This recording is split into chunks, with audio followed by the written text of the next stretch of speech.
Good evening, Hendrick Hudson community. Thank you for joining us. Today is Monday. It's August 17th, and we're glad that you can join us for another parent forum as we reopen our schools for the 2020 school year. Tonight's focus is going to be on our remote learning model. As you know, the governor did give permission for schools to create a 100% remote learning model as one of its options for families to consider as we open schools for the 2020 school year. So tonight's agenda in brief is we're going to give an overview of what that remote learning model looks like, and we're dedicating the first portion of tonight's conversation to this topic because of a lot of the questions we received and because we have a deadline of Monday, August 24th for families to identify whether or not they'd like to register their child or children in the remote model. So we wanted to use tonight to make sure you understand all the ins and outs of it. If you have a follow-up question from what you hear tonight, we'll be taking questions live. Just send them by email to superintendent@henhudschools.org, and we'll try to get to those toward the end of our session. Remote learning considerations. Really, we want to start this conversation with having families think about some of these things. Is remote learning the parent choice option? Is it right for you as a family? Is your child or children comfortable with returning to school? For the first time, I think in the history of public education, we have been permitted to provide an alternative, a public school alternative to live in-school instruction. It is our remote learning plan. So a conversation for families to have is really around comfort level of children returning to school, and in the same vein, comfort level with children taking the remote learning option. And again, this is a phrase that we've been repeating for quite some time, that please remember that because schools are reopening and it feels normal or it feels seasonal that kids go back to school in September, that is not synonymous with a return to normalcy. We've tried to outline in very specific measures how this school year will be different. It will be different for a number of reasons. Tonight, we're going to explain one of them, the remote learning model. At our middle school and high school, they will have a hybrid learning model where students are in school for 2 days, home for 2 days, and then Wednesday will be a remote learning day as well. Things will look different in public schools all across our state and certainly all across our country. In fact, many school districts and states are rethinking their reentry planning. We are one of them, as we announced on Friday, that we're going to slow down a little bit. We're going to phase in students into our physical buildings and into our classrooms. And also, it's important to remind ourselves that we remain in a pandemic. That as we redesign public schools right now in terms of technology and digital learning and hybrid learning and moving between online learning and in-school learning, that we have very specific health and safety considerations because we remain in a pandemic, and I want to be sure that we always remember that.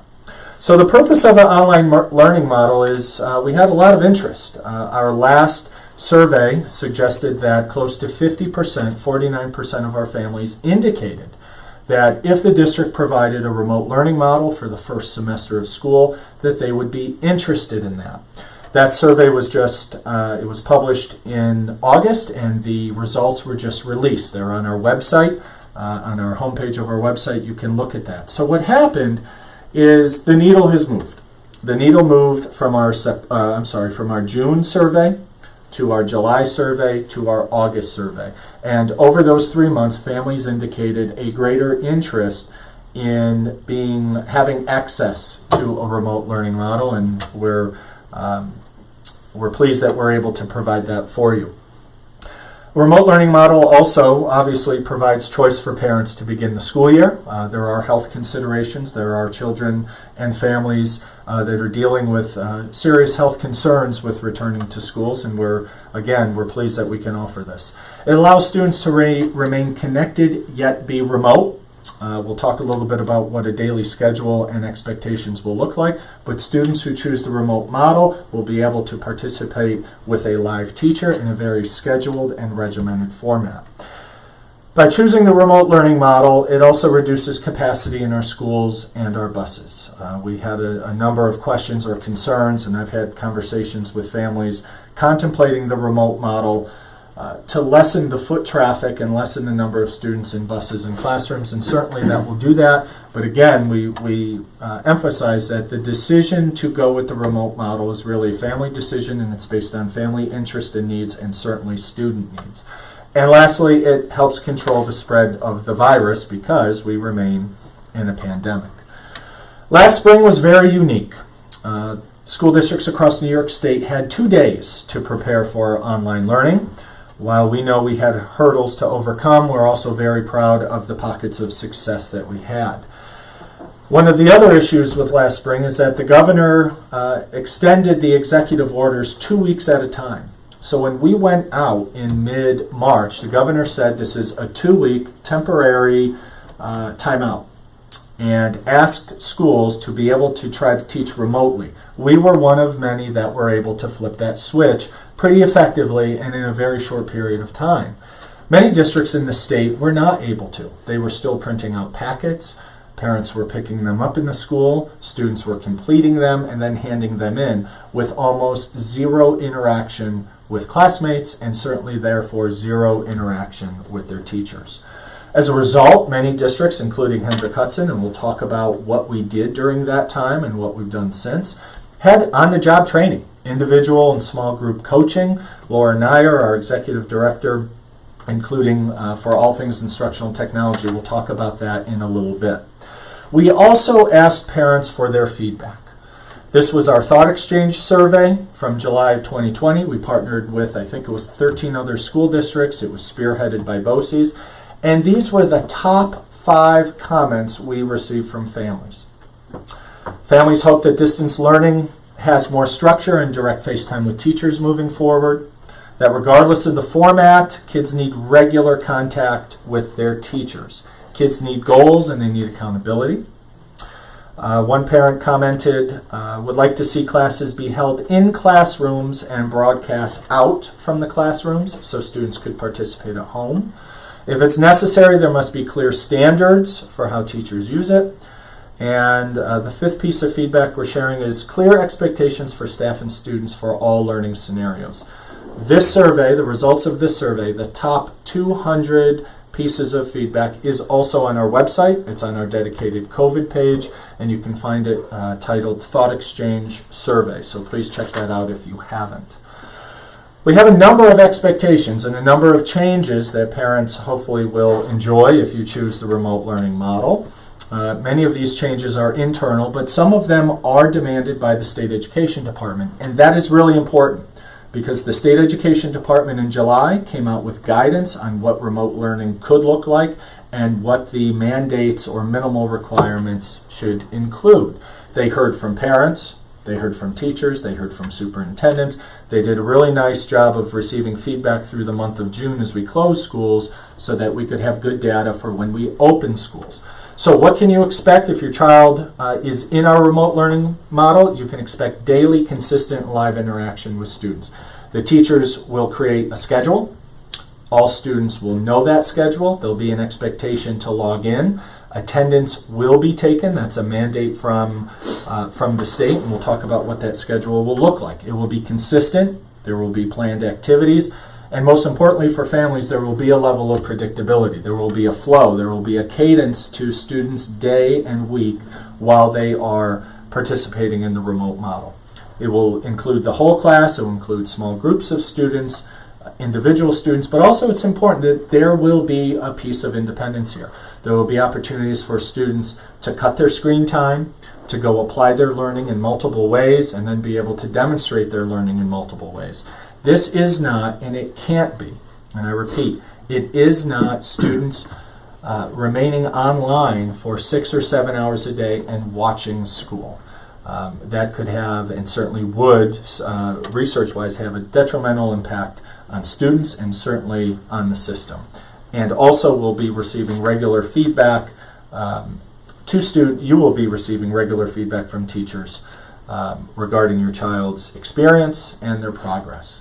Student expectations are very, very simple. You need to be there and attend. You need to participate as often as possible, and there will be accountability. There will be grading, there will be assignments, there will be assessments. Those are very important for us to underscore.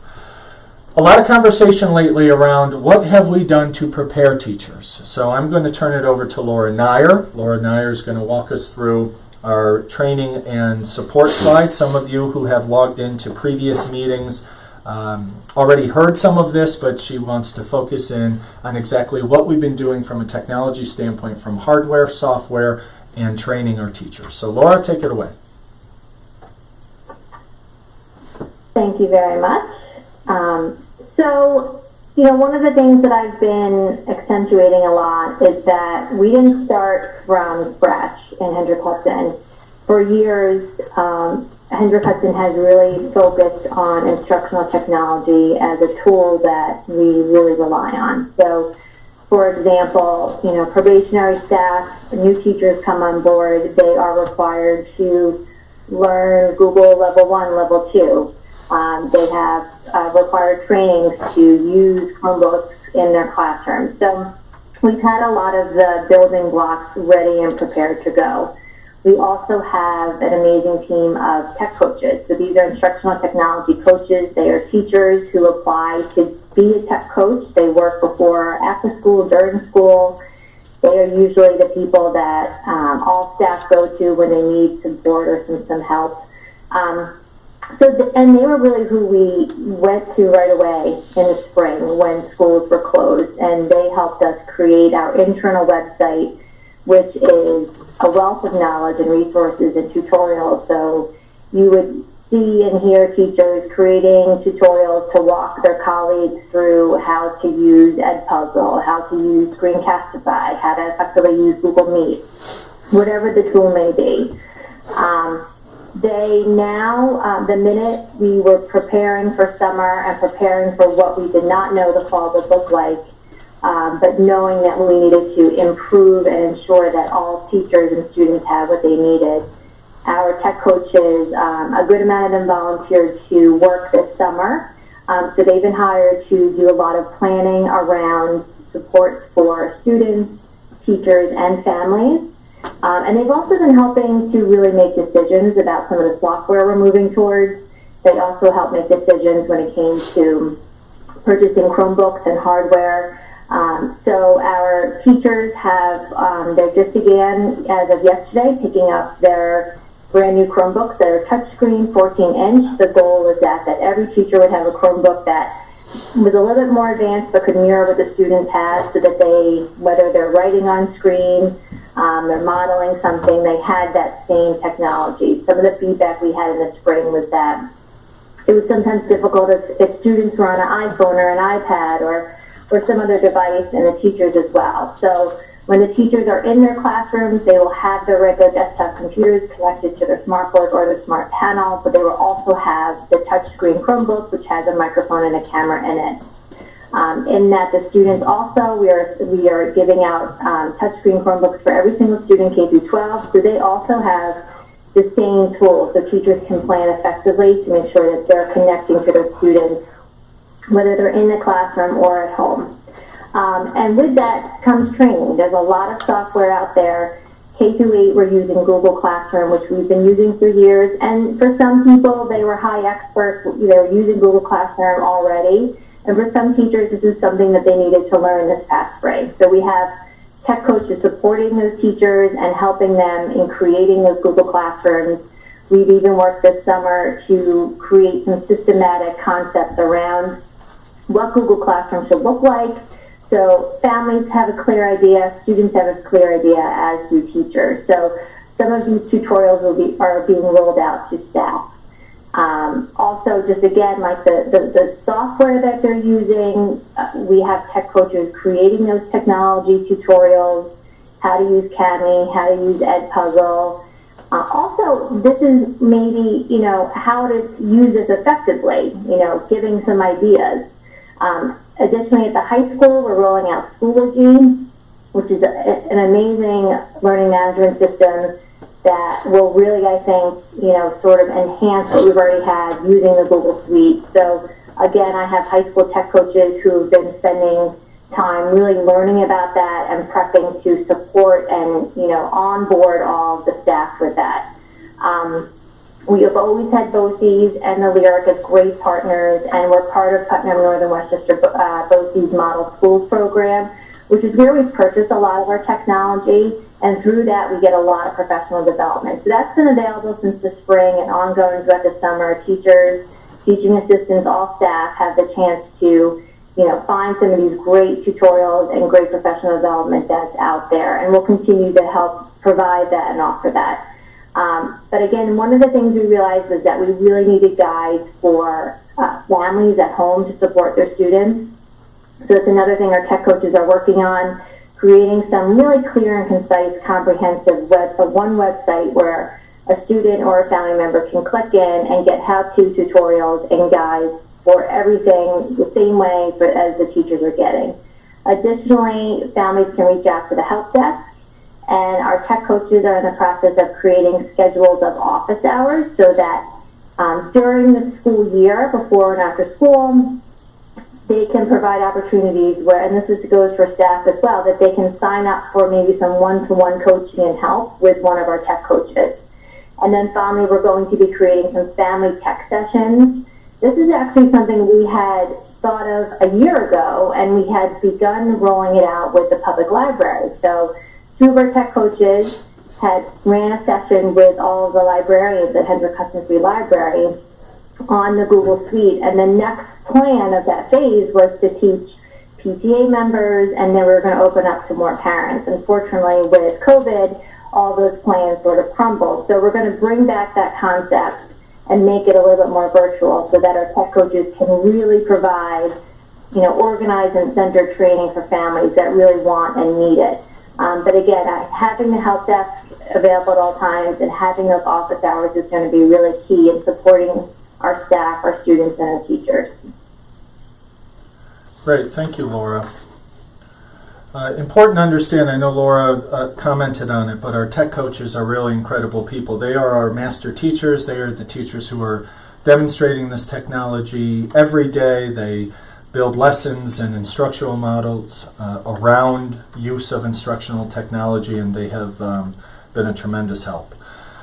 A very specific and significant piece of interest and feedback we've received is what a day in the life of a student would look like. So Dr. Margaret Roller is going to walk us through what to expect, what students and families can expect at the elementary level, and what students and families could expect at the secondary level. Good evening, everyone. Thank you so much for joining us this evening. It's my pleasure to walk you through what we believe a typical day will look like. So we'll start with elementary. So in the elementary school, for students who choose to stay remote, we're looking at having three main content areas be the center of our focus: reading, math, and writing. I believe you can see on the slide in front of you that in elementary school, we usually start our day with a brief morning meeting. That gives our teachers a chance to greet our students, see how kids are feeling that day, and give them an introduction to what the day will be like, what learning will take place, what special activities might occur.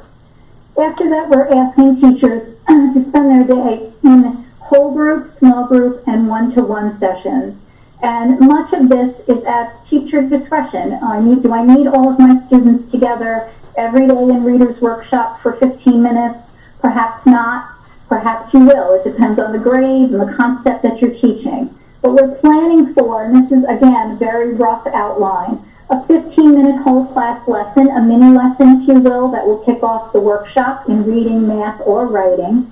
And then after that, the teacher would step away and work with small groups or individual students. That would already be scheduled for parents so that they would know that my student needs to be online from 9:30 to 9:45 to work with the teacher and or a group of colleagues. That structure, if you will, is replicated across the three major content areas. Specials, we are looking to schedule in specials art, music, physical education, and likely science as well. And we'll work with our building principals and our individual teachers to develop that.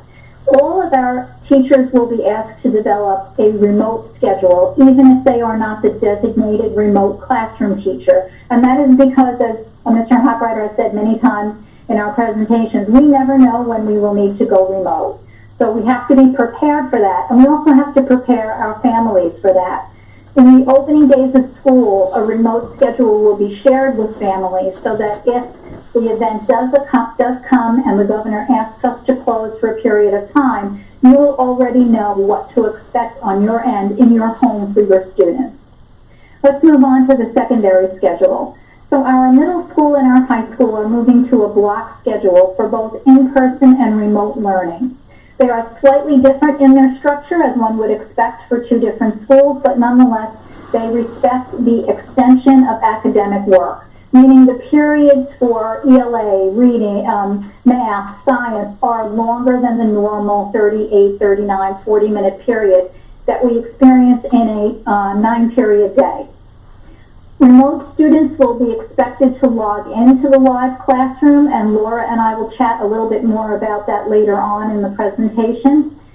We know that we have two cohorts, A students and B students. AA days are right now Monday and Tuesday. BB students are Thursday and Friday for live instruction. The opposite days for these students are their remote days, where they will be joining their classroom from their home.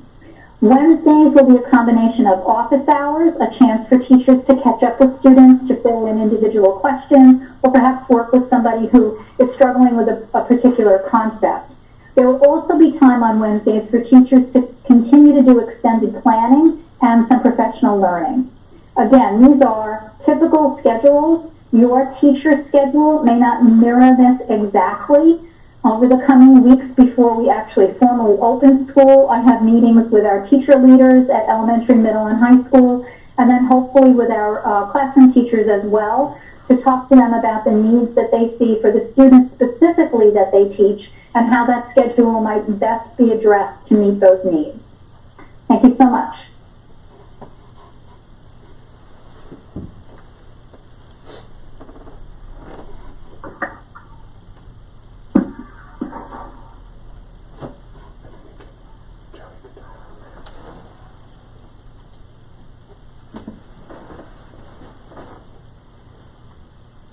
Okay, so our final slide is just a reminder for parents. We published this yesterday that both BV and Furnace Woods will have additional parent forums on this topic on the 19th, on Wednesday the 19th, 8:30 for BV and 4 o'clock for Furnace Woods. And Frank G. will have this conversation with their parents on the 21st, on Friday at 10 a.m. All of tonight's conversation and those three specific conversations will be recorded. They'll be archived for families to reference them if they couldn't make it live. The meeting information will be sent by the school, so look for an email either from any of the three principals or one of their office assistants, and they may schedule additional meetings based on interest in this topic. So we're going to move to some questions that were emailed in previously, and we have our team with us, as you can tell, to respond to various questions. And then if you have additional questions, please send them in to superintendent@henhudschools.org. We already have a couple. So Greg, we have one about masks, cleaning supplies, masks that would be helpful for parents to donate to the schools.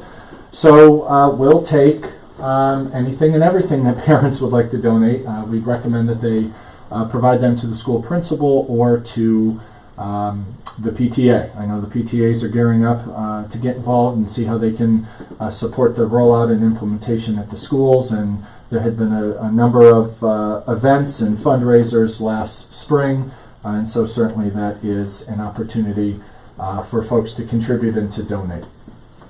The next question, superintendent suggested that teachers and staff will not be tested because the district does not have available staff and is not a healthcare provider. Couldn't the district, like businesses, require that staff and employees are tested at a doctor's office or a testing site and present a negative test? Won't students who are tested be required to present a report from a testing site? We'll start with that answer. Yes, if a student or a staff member tests positive or if they come out of quarantine and even test negative, that information will need to be provided to the district. That is clearly articulated through the CDC and Department of Health. The previous questions are very timely because this morning a number of superintendents met with the Department of Health this morning. The Department of Health is not mandating and is not recommending. The Department of Health is not recommending that students and staff be tested. They have a backlog of tests. Results are taking a number of weeks, and they are not suggesting that folks be tested unless they're symptomatic and unless they're recommended to be testing. So I wanted to be sure that I shared that today. That's not a district decision. The Westchester County Department of Health, that's quarterbacking the entire effort around testing and tracing. That is their recommendation. The third one, I know it was stated we're not requiring staff to be tested coming to school. Okay, I think we discussed that. The fifth one, I'm concerned about delays in COVID testing in our area, make contact tracing difficult. Does the district have assurances from local Department of Health that testing results will be available within 1 to 2 days at the time when we start? Quite frankly, no. We don't have that assurance. The health department is pretty clear today that the results are taking up to 2 weeks. But again, a negative test is not a condition of a student or a staff member returning to school. How will there be enough classroom? Oh, I'm sorry. Is there a way we can get a video of the classroom, see what they look like for the elementary students? Yes, that is part of our plan. Our maintenance and custodian folks are going through and finishing their seasonal cleaning and making sure all of the upgrades to the schools are complete and set to make sure, first, it's safe for staff and students to return. But we do believe we'll be able to do that so families can understand and see what a classroom will look like. How will there be enough classrooms and teachers in K-5 to allow for social distancing? Look like they could fit 15 to 20 students in them with the 6-foot rule being followed. If students go in full-time, where is the rest of the class meeting? Who is teaching them? So we cannot have all of our elementary students in our schools not exhibiting the 6-foot social distancing guidelines. We believe that we can have around 15 students per classroom with desks being spread out at least 6 feet. Dr. Roller has been working with our elementary principals on that model. We do have enough certified teachers with our classroom teachers, with our AIS support teachers, with some of our special education teachers. We'll be able to meet a very small class size. Also, the families who are choosing the remote model will also lessen class sizes throughout the elementary school. My second grader wants to know if there will be a party on the first day of school or some other way to make it feel like a celebration when they're reunited. What can we do to make it feel special? This is a conversation a lot of schools are having. How do we re-enter students and not make it spooky but make it engaging? And I don't think anyone has a real answer to that, and that's a hard thing for me to say, but I'm trying to be as sincere as possible because school will feel different with masks being worn, sanitizer, hand washing, mask breaks, trying to go outside in nice weather for instruction to take place and to spread out. We're not sure that that's going to be on the list yet. Certainly, I know the principals are considering what sort of activities can we plan to reacclimate everyone and build a climate and culture that's supportive for kids. But I don't know that a party is in the mix yet, but certainly that's a conversation that the elementary principals will have on their radar. Hybrid plan talks about mask breaks for students. During one of the forums, it was mentioned that if students are sitting 6 feet apart, they're not obligated to wear a mask. They're only required to wear a mask when they're not 6 feet apart. I was under the impression students have to wear a mask at all times indoors, hence the need for mask breaks. Can you clarify if students will be wearing masks at all time except mask breaks, or will they be required to wear masks while sitting 6 feet apart? The CDC guidelines and regulations do not mandate mask wearing in classrooms as long as you can exhibit social distancing. We do need to require mask wearing at the bus stop and on the bus. This is a tricky one. We're trying to achieve a minimum of 6 feet of social distancing. That's child to child, yet some guidance is trickling out, or we believe we're going to expect some revised guidance that it's not child to child, it might be instructional space to instructional space. So we're waiting on that guidance. Our initial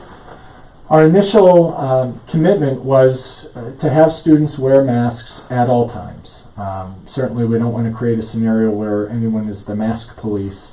But there are also some concerns. There are some very legitimate concerns to students wearing a mask all day.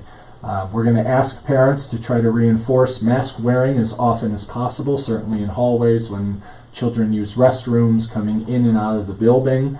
But trying to educate a group of 12 or 15 students, if we can achieve the social distancing and achieve that in extent of 6 feet, if parents want their children to wear masks more often, then certainly we can support that. But it will be difficult for children to wear masks all day, every day. In the fall, we've had some late summers that creep into late September and early October, and we know it's going to be a challenge for many students. Our initial thought was wear a mask all day, every day, and we've realized that that's going to create a very significant challenge for students. There are also some health concerns. So if we can maintain social distancing in the classroom, it won't be required, but mask wearing everywhere else in the building will be, especially in transit from point A to point B. According to an FAQ, the district is exploring opportunities to increase filtration and ventilation systems using higher MER filters or adding a pre-filter or HEPA grade filters. 2 weeks have passed. What are the findings? Specifically, what buildings can MER filters be placed? So Anthony Merlini is with us, and he will join us to share an update. He's been working with our engineers on this piece, and I'll let him take it from here. Yeah, so all the buildings can accommodate a higher MERV rated filter, but not all equipment in the building can. So yes, we have more things to investigate with our vendor who supplies us our filters, and to more things to hash out with our engineers in going through the buildings. But in some way, shape, or form, all the buildings have the capability of doing it, but not in all the equipment. So it's kind of like a double-edged sword that we have to look at everything when we're looking at all those things together. Okay, thank you. Let's see. Number 11, number 11, ventilation, another ventilation question, Anthony, ion generators, NICID, so on and so forth. Do you want to take that? Yes, absolutely. So, just as you can imagine, when things are transpiring in the school districts, we're all trying to find solutions to different problems. And one of the solutions that came out during the summer was putting in ion generators. So the district had looked at them. We met with a couple of vendors, a couple of engineers, and we know that it was used in some other applications with high success. So we started down the path of installing these things in some of our buildings. During the course of that process, SED was notified that school districts were putting these things inside their buildings. So SED decided that they were going to research this a little bit further, and they decided that right now is not the time to do this. So they told everybody that if they're doing it, to stop doing it until more research is done on these products to see what can and what can't be done with these ion generators. So we have installed some. We wanted to install more, but we stopped because SED came out with some guidelines saying that they're not recognizing that as a viable option right now. Okay. Number 12, how is the high school going to feed students in one 45-minute lunch period? The high school is planning to utilize large spaces, the cafeteria included, gymnasium, and the dome. So students will be able to spread out, be socially distanced, and certainly eat lunch without their mask on. There's a number of questions in this. This next one, number 13. Explain how much you are waiving academic, social, psychological harms of remote learning, which are certain as we've already experienced them. Lisa, I'll let you start with that. I know you have been working with many of our psychologists and social workers and counselors in areas with regards to social emotional learning and some of the mental health concerns. Do you want to weigh in on that? Absolutely. So we have been meeting since probably April to develop a plan of internally how do we work with kids and how do we work with staff to help them understand that we have to think of every child with a trauma, with the trauma of not attending school, of being socially isolated, as well as being isolated from their own community. So how would we do that to make sure that every child does not have, that no child is left out and that children are not falling through the cracks? So we have developed a plan, which is in our plan on our webpage, as well as working with the CDC, who runs our dialectical behavior therapy within our schools, which is actually moving to the elementary school this year as well. So we will have BBT in K-12 next year, as well as we will be working with training for staff, and we will be doing some parent training with the CDC to talk about trauma, how it impacts, and I'm actually finalizing some of the training with the staff at the CDC for parents, so please be on a lookout for an invitation to join Zoom. As many parents can join as Zoom can handle, and I'm hoping to record it, but there will be a day and an evening session so parents can ask questions and our experts can also field those questions. Okay, very good, thank you. Another part of this statement is around the American Academy of Pediatrics. Says, quote, it strongly advocates that all policy considerations for the coming school year should start with the goal of having students physically present in school. We agree with that. I think the decision that we have made has been echoed by many other districts, or other districts have made the decision to phase students in. There's a significant amount of training for our staff to be prepared, but also students. We are creating new muscle memory. The rhythm in a school is very standard, and we essentially are breaking that and having to create new rhythms and new systems and new protocols. The purpose of having the phase-in reopening is so we can introduce students in a more slowly and methodical way. We're meeting tomorrow to set up that schedule of what the first number of weeks in September will look like, and we'll communicate that to you hopefully by Wednesday so you understand when we would like to invite students in. It's important to understand kindergartners have never been in our schools. 6th graders have not been to the middle school, 9th graders not to the high school, and that transition activity, orientation, understanding roles and expectations, especially in light of this new normal of reopening in the middle of a pandemic, requires a little more care and attention. And that was the reason, the express reason why we wanted to phase this in. I'd also say that as well as we may have done or not done with digital learning last year, this also gives us an opportunity to make sure we are 100% ready. The criteria that the CDC and Department of Health has created for when and if schools close for a COVID-related matter is very clear. And all schools are preparing to be closed at a moment's notice, whether it's positive tests, whether it's a group of students need to quarantine. It has been made crystal clear by all of those organizations that we will be moving very fluidly between an in-school model and a remote model. Staffing also. We have, like many districts, concerns about staff that may not be able to work because of specific and unique health considerations. So we have to be able to flip the switch very, very quickly from an anticipation at 6 in the morning that we're going to school, and at 6:15 we may need to flip the switch to our digital plan. I fully expect that to be the case.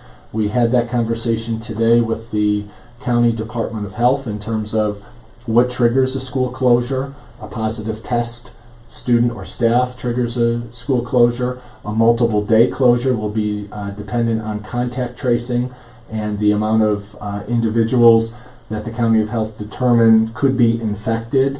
And you get to a point where you may have so few staff or so few students in school that we need to move very quickly to the remote model. Phasing in students will help them understand the new normal in school, and spending some quality time kicking the tires, so to speak, and improving our digital system will allow a better transition. If we had had 2 weeks' time, if we had the gift of foresight and time last year to say, you know what, Hendrick Hudson, we're going to spend 2 weeks and we're going to practice this. We're going to practice what remote learning could look like. This was not on our radar last year. It wasn't on our radar 7 months ago. But if we had the time to practice and rehearse and put some systems in place, I think we could agree that everyone's experience would have been a little different from March, April, and June. That's what we're trying to achieve by spending the first couple of weeks slowly integrating students, and again, that schedule will come out in a few days, but also making sure people feel comfortable and safe with moving to basically our remote learning plan 2.0, because the state has increased the expectations. They have greater expectations of our staff and the quality of service and program that we deliver when we go remote. Let's see. Childcare. Now that's a decision to start the year 100% remote. Not everyone can work from home. Plan B. Is there a support system planned for those affected families? Yes, and in fact, just before 6 o'clock, we published contact information and opportunities for families to work with the Westchester Child Care Council. There's email addresses and phone numbers for families to reach out so that you can be connected with agencies that can support you. Many of our families have relied on Mother Connection. I've been on the phone with Mother Connection almost daily. They are determining whether or not they can support a program during the first few weeks of September, and not just in the morning or afternoons, but a day-long program. We're trying to find some space and to make sure that they have staff. So certainly that is, we are aware of that concern, and we're going to try to work with parents to make that happen, to make sure kids are safe so parents can go about their day and go about their schedule. The construction status, are they ready to be occupied if we start school normally, or will we be walking into a work zone come October 5th? So Anthony Merlini is still with us, and he coordinates that effort, so I'll have him give us an update. All right, sure. Again, construction is ongoing, but we still anticipate substantial completion by September 8th. And basically what substantial completion means is that the space will be ready for occupancy, but there still may be some fit and finish things that need to be tidied up somewhere down the road, nights, weekends, holidays, depending on what's going on with the occupancy of the building. Taking that into consideration and everything that's going on, the construction was not a factor in determining the phase-in of the instructional model that we're proposing to go to start back up in October. It was just nothing. One does not have to do anything with the other. Great, thank you. When can we expect a confirmation that schools will reopen as planned? Under what conditions will there be another delay? I don't anticipate any delays. The only reason schools would be closed is if the health department determines that there is significant risk or that the virus has spread, and that will be a decision they make. Now, again, I really want to underscore this will be their decision.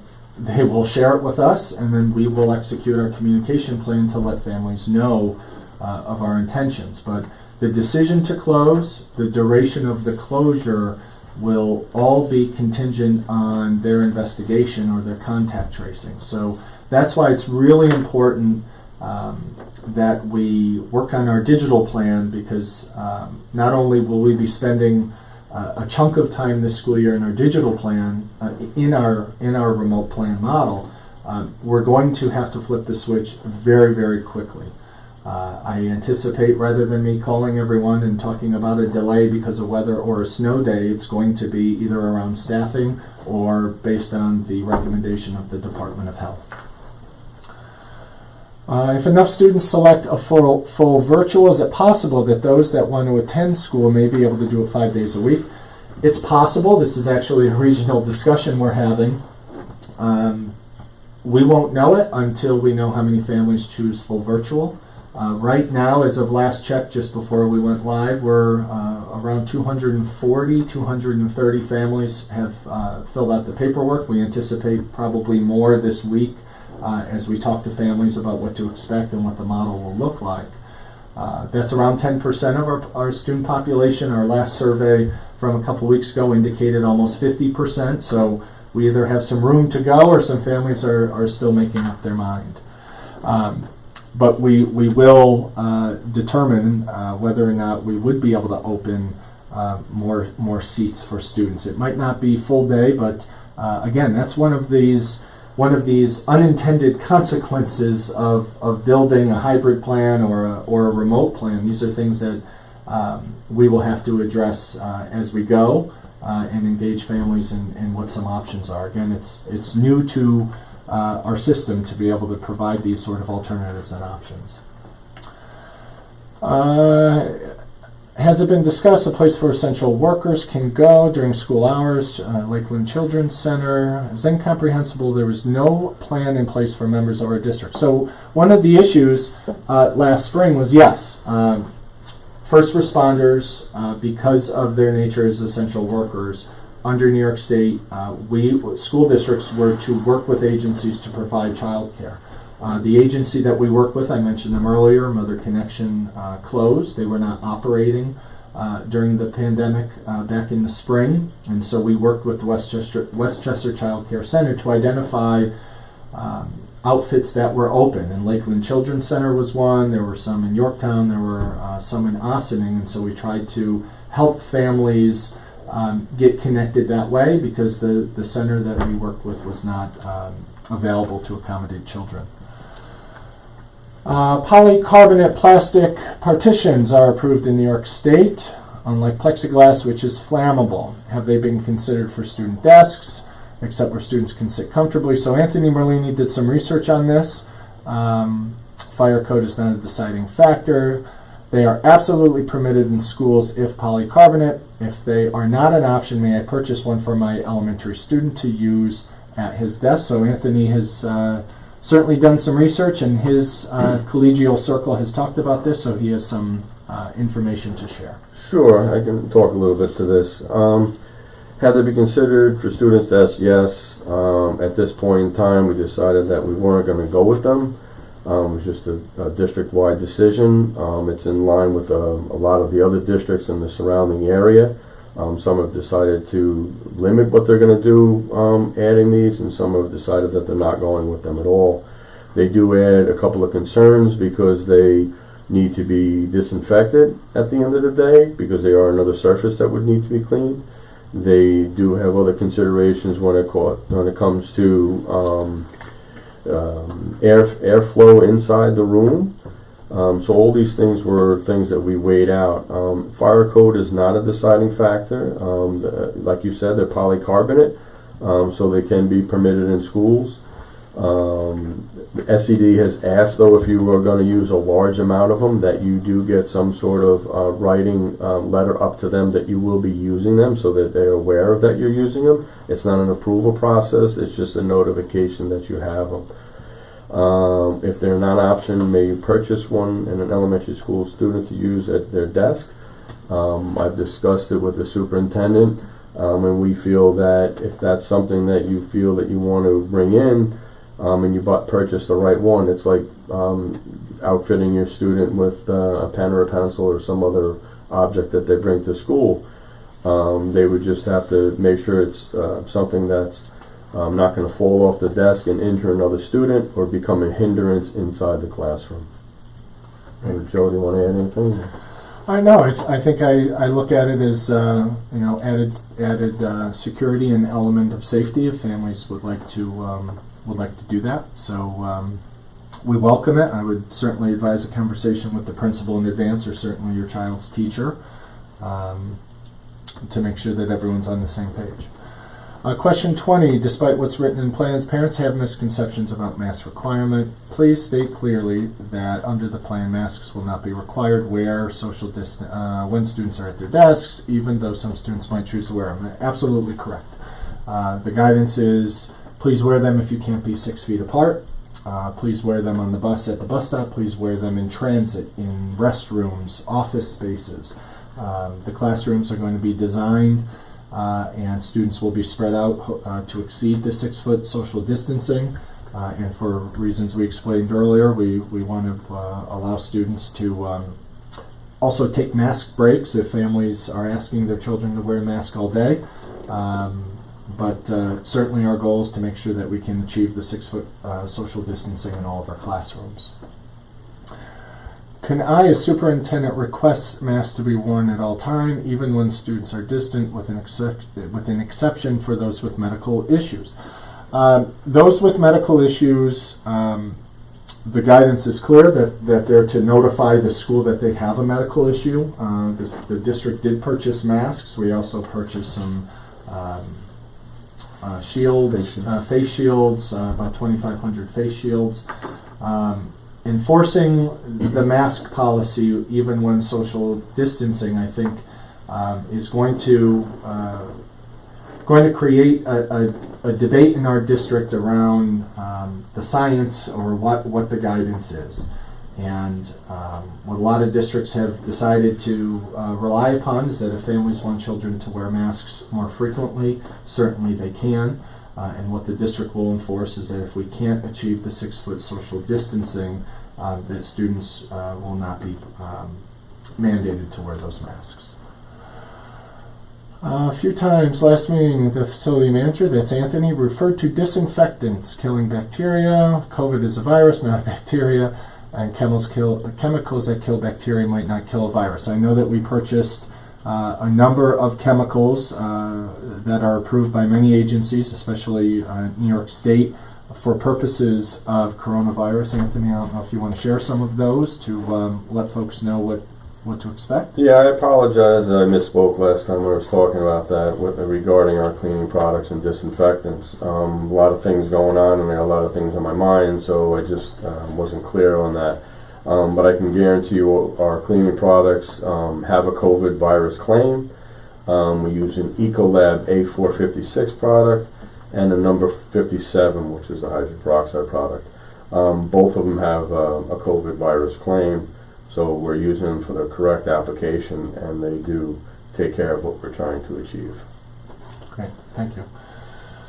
How will the district verify ventilation is adequate? Will air in various areas of buildings be checked with instruments like carbon dioxide detectors, so on and so forth? So I know we'll go back to Anthony. He's been working with our engineers on this. There have been a lot of questions around MERV filters and air quality, and I'll let him take this question.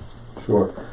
And going back and forth with the engineers and reviewing what we have, the equipment that we have, there's a host of things that are transpiring this summer to replace some of the equipment that we have, repair some of the equipment we have, and enhance some of the equipment we have. So we're going to verify that the ventilation equipment is adequate. It's designed that way. It's designed to be adequate for the purpose that it's intended for. So we're not putting anything in the building that won't be adequate for the purpose that we're trying to achieve. In terms of checking it with instruments like a carbon dioxide detector to determine how quickly airflow is being circulated, I don't know that you can necessarily do that without having the building occupied. So to check for carbon dioxide, you need something there producing carbon dioxide. So if the classroom is just there and we're running our equipment, yeah, everything's going to look great because it's not occupied. But we will work with the engineers, we will work with our maintenance staff, and I will work with outside vendors to have everything checked, looked over, to see that our equipment is actually functioning. I know in the past, in years past, where we have had issues with poor ventilation in areas, we've checked with carbon dioxide detectors in the morning, and then we've come back and later on in the afternoon after the area's been occupied to see the difference between the morning to the afternoon, to see if there is a problem with carbon dioxide building up inside the room from being occupied. So where we can, we will check. Where we can't, we'll try to figure out some other means and methods to determine if our ventilation equipment is working appropriately. Thank you. The district has 5 nurses, 1 for each building. Given the shortage of substitute nurses, what is the district's COVID plan for when a nurse is absent during instruction? Lisa Shookman is our executive director for PPS and works closely with the nurses. And I know this has been on her radar, and she's been working throughout the region. So Lisa, I'll let you take this. So we've begun attempting to hire a nurse for the 2 openings we have, and in that we may get some substitutes. But along with that, we also work with our BOCES, and they provide subs. Last year we were able to bring on a 6th nurse that rotated each building, so we didn't have a sub shortage at the end of the school year. Once we get all of our nurses in places, I've already been in contact with BOCES about a 6th nurse as well. There are some other options out there, but I would rather stay with a registered nurse versus bringing in a CNA or an LPN. I'm looking for guiding principles, health and safety and health of all personnel. Will there be centrally located disposal bins for masks and gloves? Will there be 2 persons using a bathroom at a time? Will there be one-way traffic flow with one-way signs? We talked about the ventilation piece. The ventilation systems won't be disinfected, but regularly cleaned. One-way traffic flow with one-way signs. To the extent possible, yes. Some of our schools, if they were one-way traffic, they'd be dead ends, particularly some of our elementary schools. But I know that Anthony and the principals are going to look at opportunities to try to control or restrict hallway traffic. Some of the proposed schedules that include passing time at the middle school and high school, so it's staggered. So we'll try to direct traffic as best we can one way, but there are situations where we won't be able to achieve a 100% one-way traffic. Disposing masks and gloves. We hope students don't dispose their masks, but we will have proper disposal in nurse's office. We already do for certain medical equipment, and we'll continue to do that there. What resources, training, and personnel will school provide to support social, emotional, COVID-related needs? So Lisa touched on that a little bit early. So we'll move on to the next one. Virtual classrooms should include a lot of interaction. How will the remote option compare to in-person in terms of interaction? We talked about the schedule there. Will there be a minimum, and what will it be? Margaret, do you want to just highlight that a little bit in terms of probably what the schedule could look like? And there are a few questions around minimum and maximum standards that we're considering. So the 6-12 schedules, because they're block in and block out, students will be following the same schedule. It's not so much an issue at the secondary level, although the remote kids, on the days that they're dialing in, if you will, to their live classroom, will have kind of background activities as well.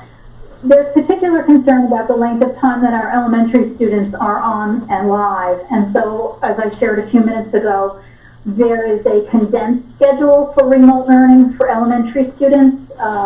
We will continue to revisit that as we go along with the remote students and adjust specifically to meet those needs. We want to make sure that we're delivering the best possible instruction that we can deliver to those families that have opted to remain at home, while also not keeping 7, 8, and 9-year-olds online for 6 hours at a time. So as we continue to develop those schedules with teachers and principals and are shared with our families, the dialogue remains open about the length of time that especially our younger learners are engaged in front of the screen. Great, thank you. The next couple are about the remote model. We talked about some of these. Are we confident your children will receive the same quality and scope of instruction? We are.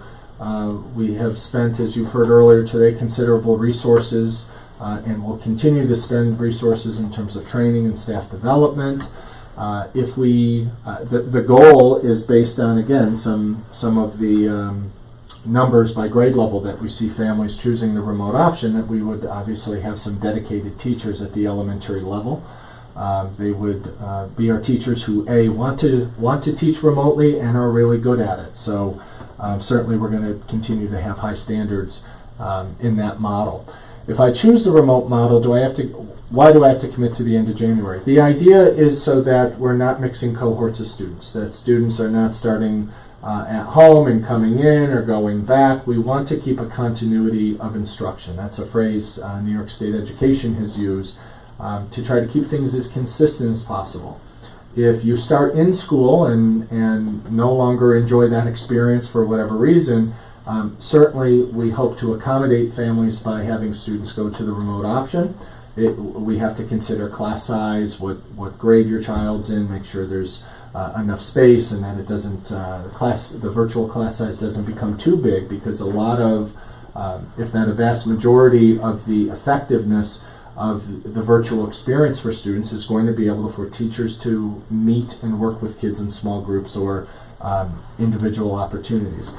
The reason we wanted, again, commit for the first semester is that's a clean break. It's a clean break all throughout the organization, and that would give us some time to get feedback from families, to see where we can improve, get feedback from our teachers to see where we can improve, and make some adjustments before just trying it for a week or two and then going back. Certainly we would address some of these things on a case-by-case basis, but a lot of districts we've consulted and we've tried to build these programs together to be consistent within the region, and the idea is to try to have a specific commitment so that we can plan for class sizes, we can account for teachers, and account for the number of children in classrooms, whether they're in school or remote. Will there be opportunities for children to meet together with the teacher outside, socially distanced? That's a really good question. I think it depends. We'll have to see how that plays out. Certainly, it would be a great opportunity. I know principals are interested in trying to create activities so that the students who are choosing the remote model still feel part of the culture of the building, and maybe some after-school activities. But this is new to us, so those sort of opportunities we will build as we go. And I hope families can understand that. But it would be really important. I think I echo the sentiment. I think we all echo the sentiment that to have a good balance between high tech, meaning the remote model, and high touch, meaning feeling included and feeling part of something and being able to physically see classmates and your teachers. So that certainly would be something that we would put on the radar. I heard there's a possibility of students who opt for remote learning could end up having a teacher online who's not their classroom teacher. Yes, that could be true, especially in the elementary model. Depending on the number of students by grade level, we will have a dedicated teacher to that grade level. How would that instructor be able to have in-person introductory meetings with students? How would the teacher, the teacher will not be from another school district. It would be a Hendrick Hudson teacher. I'm going to be assured that the teacher will be covering the exact same material. So this is good. So Margaret, I'm going to throw it over to you. Margaret meets regularly with our elementary grade level leaders. The grade level leaders are basically department chairs in our elementary school by grade level. They meet frequently. Back in normal school, they met at least once a month, and I know last spring they met much more frequently, and we anticipate that they'll continue to. But that's a conversation. That meeting is a space for a conversation about sharing best practices, about sharing pacing guides, making sure that wherever your child goes to third grade, that they're having a consistent third grade experience, and it's not contingent on your zip code. So Margaret, I'll turn it over to you.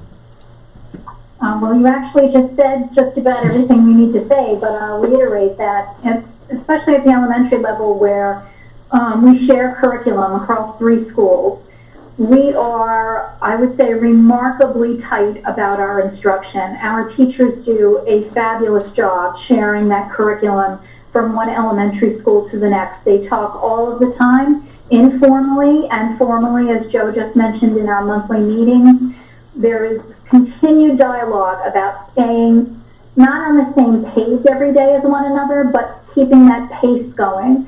This will be especially highlighted as we look to appoint a teacher who would teach children from all three schools. So that would only be even greater a focus for us to make sure that teachers were comfortable, that they were where their colleagues were in the math, the reading, the writing.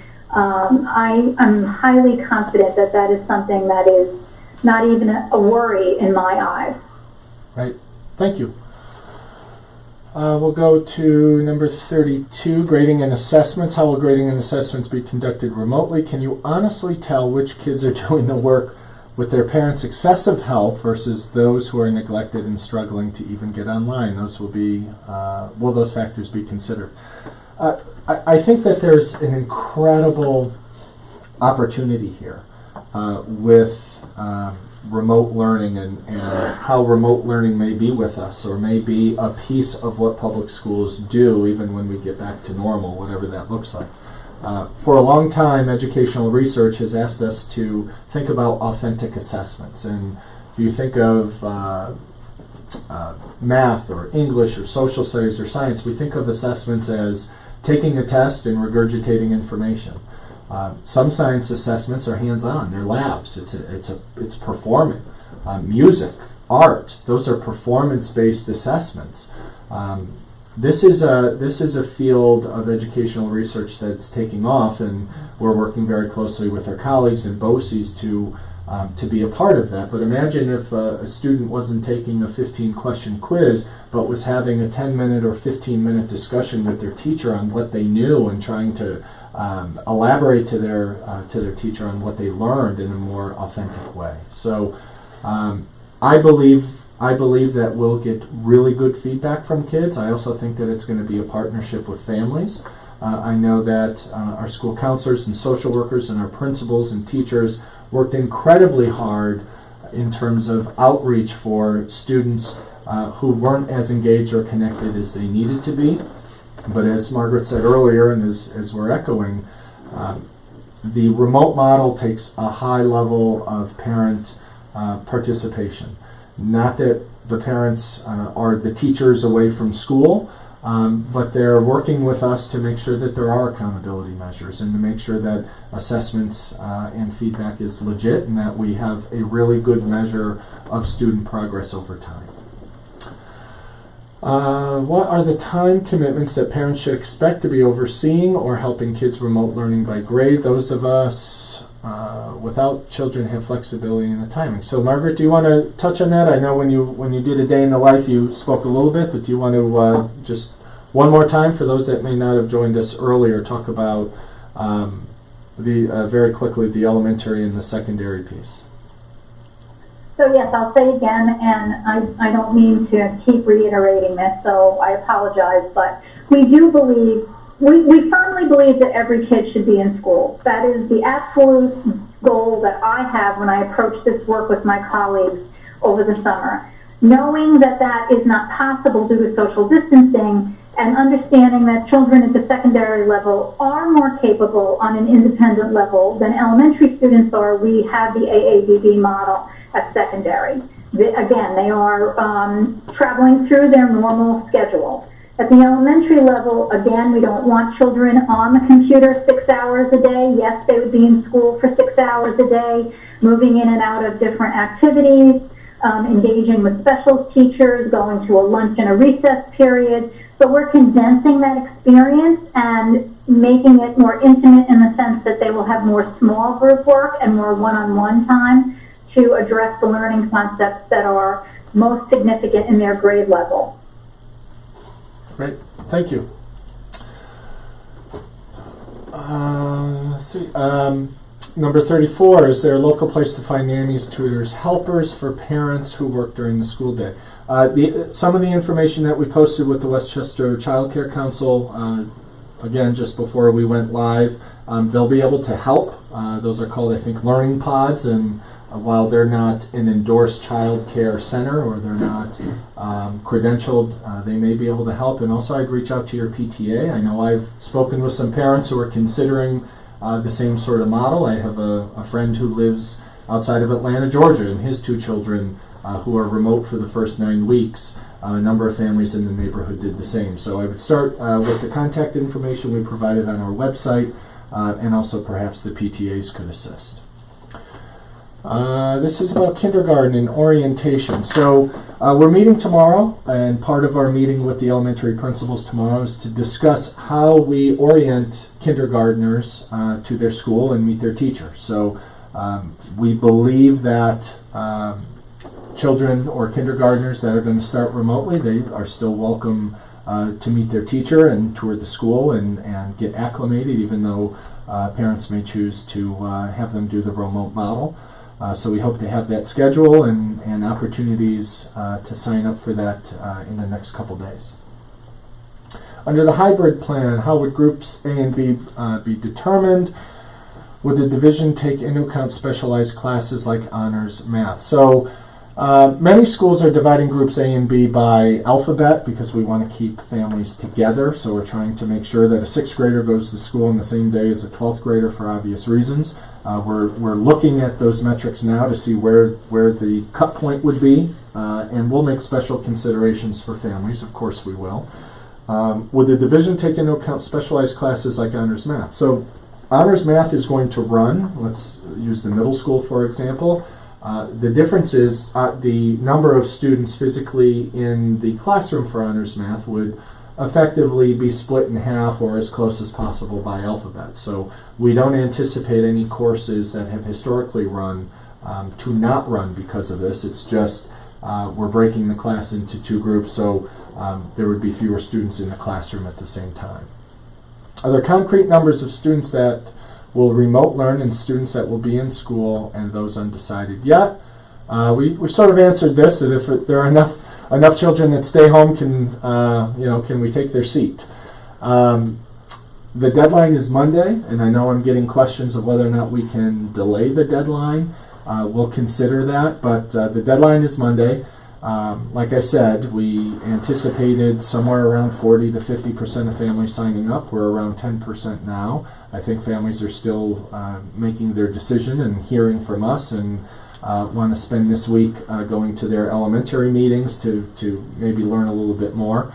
But once we get past that hurdle, we'll regroup and we'll see what the numbers look like. But again, that ties back to why we're asking for a 1 semester commitment, because we really do not want to have and really can't have a revolving door, because then we just won't be able to safely account for everybody. When will we be given remote learning schedules? Expectations be made clear as to how many hours a day. So Margaret talked about that. That's going to be a conversation that once we know the numbers of families that are interested in the remote model, we'll work with those teachers to create that schedule. But it will feel like a school day. Morning meeting, taking attendance, birthdays, kids being able to share what they did over the weekend or over a vacation. So the goal is to have a cadence and have a rhythm to school that's consistent, but those schedules would be developed when we know and we have final numbers of how many students want to participate. In the phased-in plan, if I select remote-only kindergartner, come to school, okay, we just answered that. Lisa Shuckman's going to answer number 40 and number 43 with regards to children with an IEP and support. So Lisa, I'll toss those 2 questions over to you. So as we've spoken before, children with an IEP, if they are in school, typically the K to 5 is daily, and then 6 to 12 is 2 days on, 2 days off. However, I know I've been in contact with at least the middle school principal. He is attempting to get kids in 4 days a week, depending on the schedule. The high school is still up and on. The IEP, the ABC class and the favorite class will come in 5 days a week, as well as the 12-1-1 students K to 5. I'm not sure if the question as to what extra support would be provided, so I think I would need more clarity on that. If your child is remote and they're home on Wednesdays, there will be live meetings with a resource room teacher, an ICT teacher, maybe your OT, your PT, and your speech. As far as related services, especially at the elementary level, is pulling students together to have a small group. We have many different ideas out there. I'm meeting specifically tomorrow with all related service people. We've talked about having the elementary principals group the kids together so they're in the same room. We have talked about pulling students, if it's two students in my class and 2 students in teacher B class, 2 students would be remote in the building while the other 2 are with the therapist, and they would go back and forth and have a teaching assistant in the opposite room. So we're coming up with all creative ideas so students can continue to stay in their own cohort, but to also get as much live experience as we can offer them throughout the school day. I think that covers my questions. Okay, thank you. There are a number of questions in number 42, and I'm going to have Laura Nyer help with part of them, but I'll start with, let's see, number 1, how will they live stream? So there are some significant concerns with just a blatant live stream of an entire classroom. There are student safety concerns, there are student identification concerns. Families don't, for many really valid and good reasons, don't want their child videotaped or audio taped or photographed. So we have been working with BOCES, and Laura has been talking to her colleagues about how the flow would be that a teacher would be able to engage remote students for a little while also having some students live in their classroom. So from a technology standpoint, Laura, do you want to talk about that briefly? Sure. So, like you said, it has been a discussion in my weekly meetings with all of my colleagues that oversee technology in the districts, and everybody has been struggling with, what to do, what's the best solution, and some of the phenomenal solutions that are out there, which are cameras that might move and follow a teacher around the room, are extremely expensive. And a lot of people have pulled back on that concept because of the cost and also because of the unavailability of the equipment. A lot of what we're dealing with right now is just lack of surplus. Like I mentioned in some earlier meetings, many districts are waiting for Chromebooks. They're not getting their Chromebook orders in until January. So what we're doing is we're relying on these high-quality Chromebooks we just purchased for the teachers. They are 14-inch screens. They have a microphone. They have a web camera. So that is going to be the real tool in the classroom for that kind of communication. And the fact that each student will also have a Chromebook, that will be another form of their communication. Great, thank you.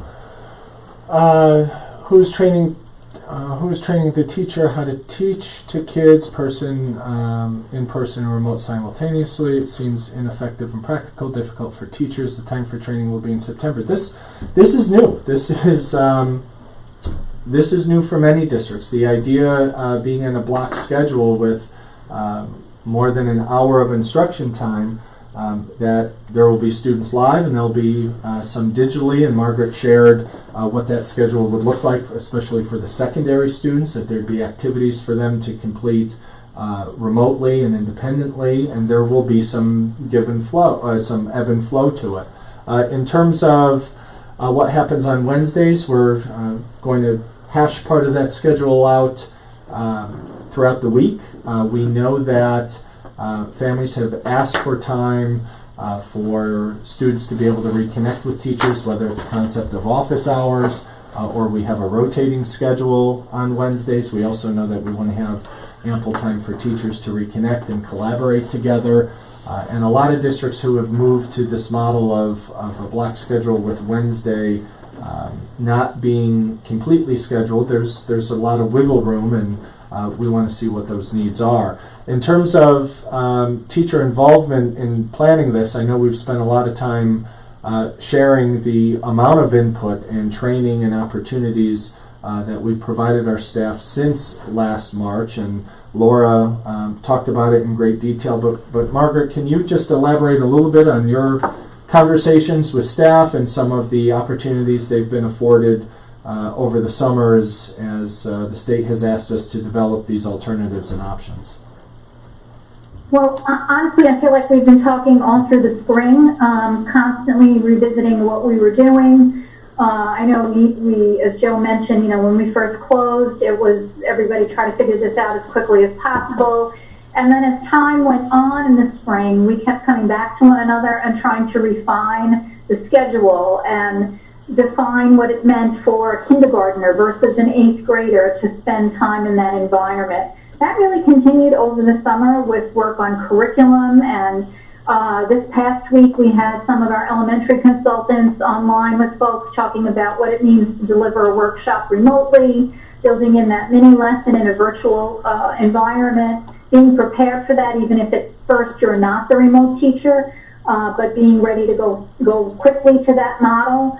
In terms of the schedule itself, you know, if we want to get all kids back, there weren't really a lot of options to do that. We knew the way to get elementary kids back was to split the classes and to see if our buildings could sustain the number of sections we had to add, and then of course if we had qualified staff to do that. We are very lucky in this district that the answer to both those questions has been yes. That's a little trickier at the secondary level where really we don't have as many teachers teaching a course as we do teachers teaching a common grade at elementary.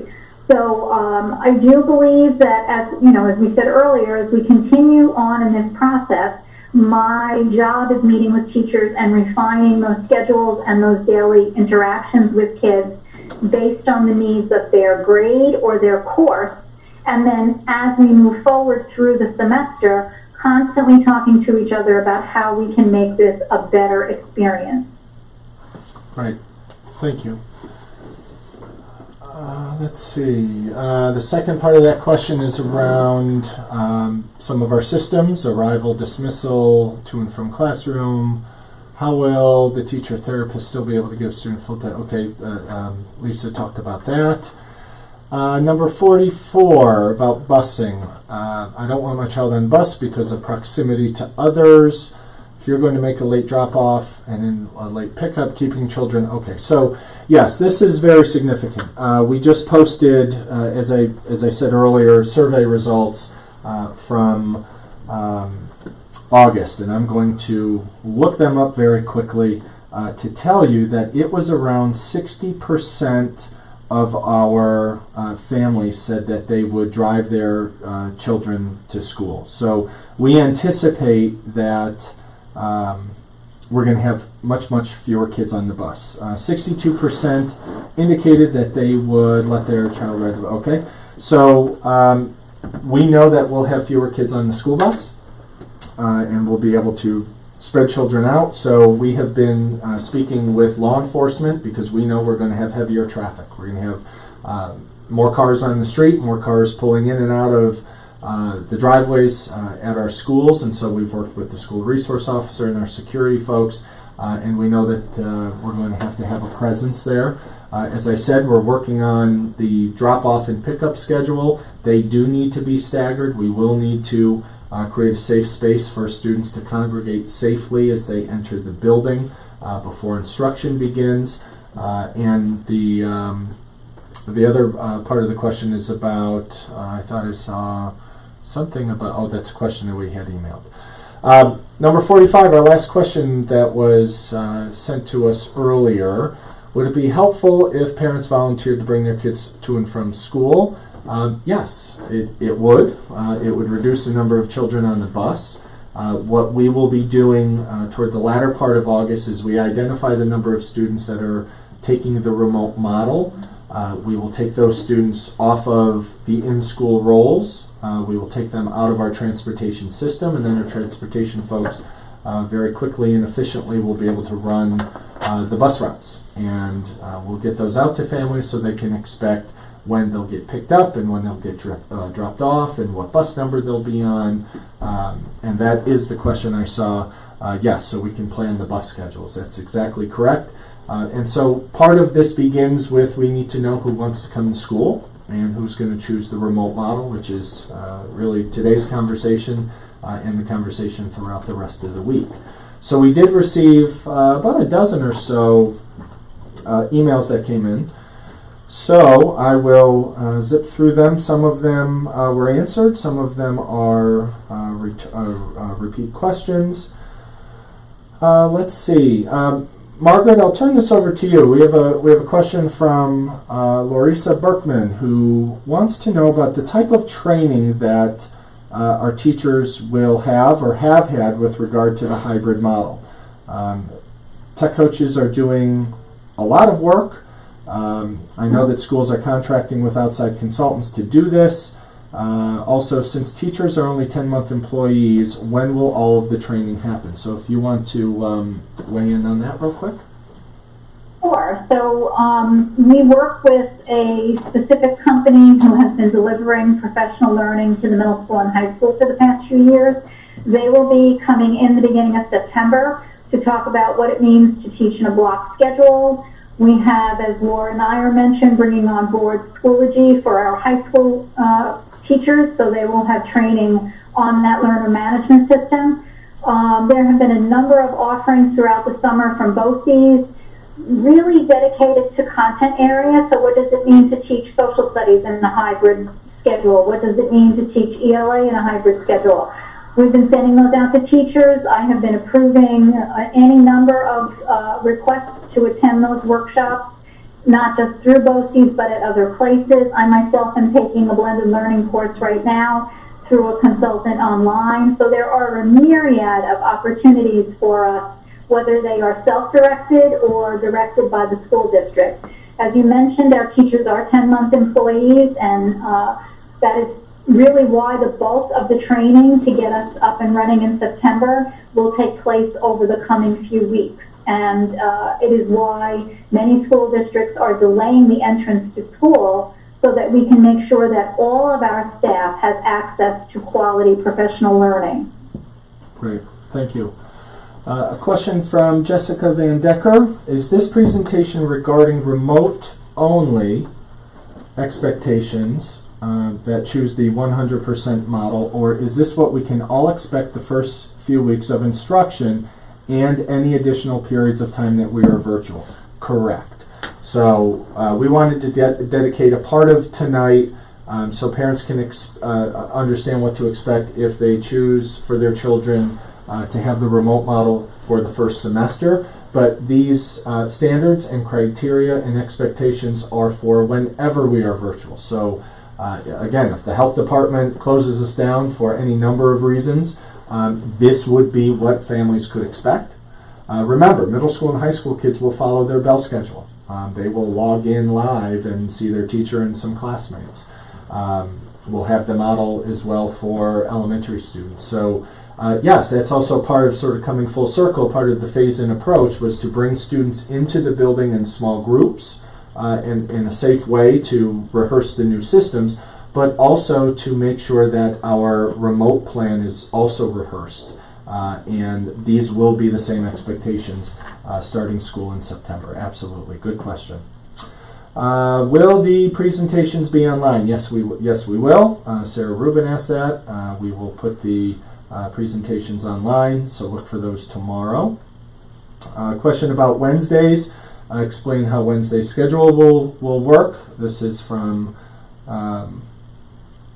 Lydia Simonetti. So as we said earlier, we're going to work with our building administrators, and I know they're having conversations with their teacher leaders on how Wednesday could flow. It might be a shortened period where teachers meet with every child throughout the day. It might be office hours. It might be an opportunity for students to access other resources like school counselor or social worker or some of those other activities to take place, but we'll have that wrapped up shortly. Start time. Is there a mandatory start time? There will be a mandatory start time for the remote model. Absolutely. Again, the state education department has mandated that there is live daily interaction and that there is a mechanism for attendance. So yes, we will have a start time, and we will be keeping track of students that attend and make sure that they follow the schedule. Will kids be penalized if I cannot drop my child off until after school starts? These are extraordinary times. Certainly we are not focused on penalizing anybody. So certainly that's a conversation to have with your principal. We don't want anyone to miss instruction if you're in school, but certainly we will be able to work with you. Sarah Rubin has another question. Please elaborate where teachers will be located. Should we go entirely remote? Where will they be located on September 8th? Staff will report to the buildings. They will be teaching out of their classrooms for a number of reasons. We need to have our staff together for a significant amount of training, not just around the remote model, but about our entire system and creating, as I said, new behaviors and muscle memory in terms of the impact of opening schools in a pandemic and with all of the guidance from CDC and Department of Health.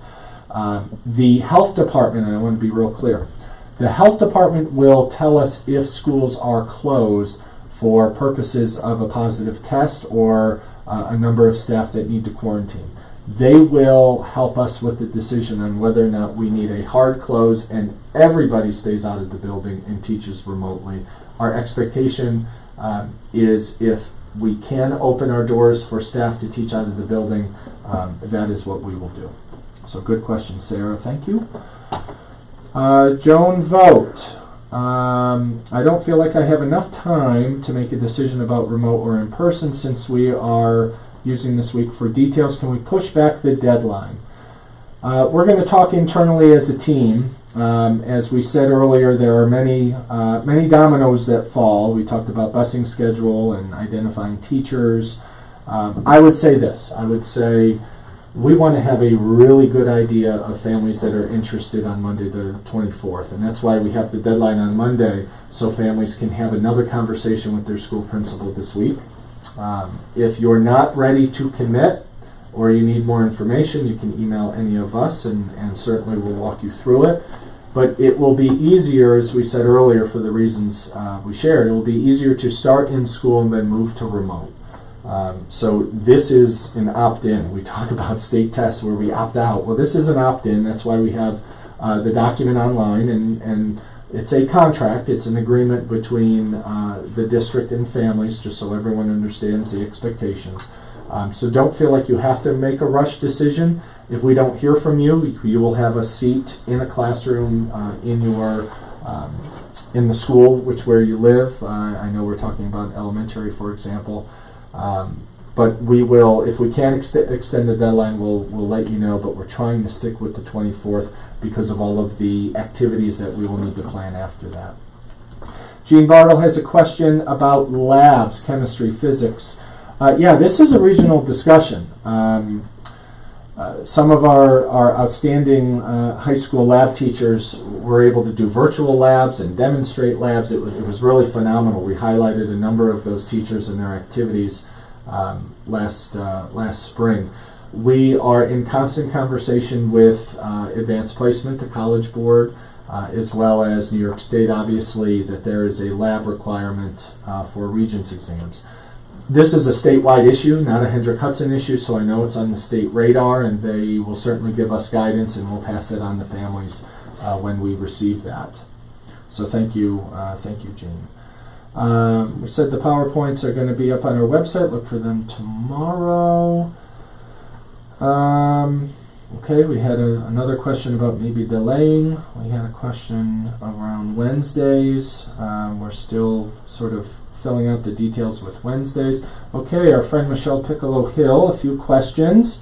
We may have addressed these. She's just catching up. So, time allotted. Yep, we talked about the schedule for face-to-face, about what parents can expect, how long their kids, or how often their kids will have an experience with their teachers online if they're in the remote model.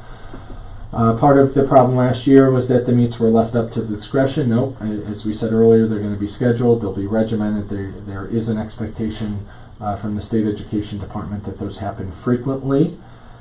Will high school virtual students have break group out discussions with the teacher aside from just logging in? That's the plan, and we're going to talk about that with our teachers. It's part of the training that Margaret and Laura talked about of how to manage two different groups of students but move them along at the same time. And will children that are logging in virtually be able to comment, participate in the class, or will they be observers? Margaret talked about that. I think there will be some ebb and flow to this. Certainly, the goal is not for children who are at home just to watch the teacher teach and watch the students learn. And Laura talked a lot about some of the staff development that we have. Let's see, masks. Wearing masks. If a parent doesn't feel comfortable, they can ask their child to wear a mask during class, but no one else will be required to wear it. Well, they'll be required to wear a mask if we can't achieve social distancing. Children in the classroom, in terms of the class setup, we are ensuring that they will be socially distanced, and that families are going to work with their children, and certainly us, if they want their child to wear a mask more frequently than not, and that we're going to provide opportunities for breaks. So thanks. That question is from Fred.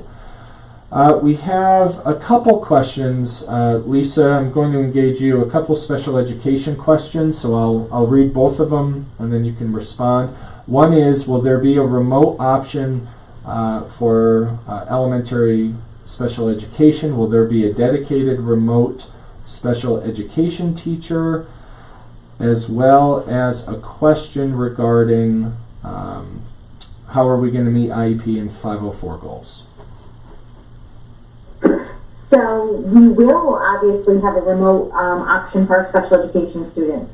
Will there be one dedicated remote teacher? It depends on the numbers at the end. We may have to have multiple numbers, K to 5. I know my last count, I had about 46 students that were going to be remote, K to 12, so we'll have to look at those numbers.